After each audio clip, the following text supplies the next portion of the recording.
ભાઈ અત્યારે લોક કલાકાર દેવાયત ખવડ જોડાઈ ગયા છે. દેવાયતભાઈ, તમારા જામીન રદ કરવામાં આવ્યા છે, હવે સરેન્ડર કરવાનું કહેવામાં આવ્યું છે, શું કહેશો?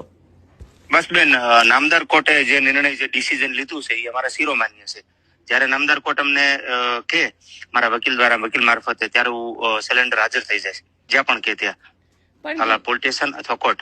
દેવાયતભાઈ, આ જજમેન્ટની સામે તમે હાઈકોર્ટમાં જશો? જોઈએ બેન, હજી તો કઈ મારું ડિસિઝન છે નહીં, પણ નો ડાઉટ આગળ શું કઈ પણ હશે તો આપને હું ચોક્કસપણે જણાવીશ બેન. અને જે રીતે આ ધ્રુવરાજસિંહ ચૌહાણને મારવાનો મામલો સામે આવ્યો છે, એને લઈને આપનું શું કહેવું છે? હવે અત્યારે તો આ જામીનની મેટરમાં એ વિષયને આપણે કેમ લાવશું બેન વચ્ચે? કારણ કે કેસ તો એ જ છે એટલે.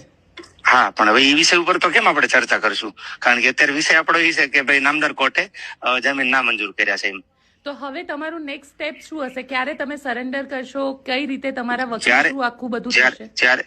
જ્યારે પણ બેન મને મારા વકીલ જાણ કરશે કે ભાઈ આપણે આ તારીખ કે આ સમય, એ સમય હું ત્યાં પહોંચી જઈશ અને સરેન્ડર થઈ જઈશ. કારણ કે નામદાર કોર્ટનો જે પણ નિર્ણય છે એ આપણા શિરોમાન્ય છે. આપ પણ જાણો છો બંધારણની રૂએ.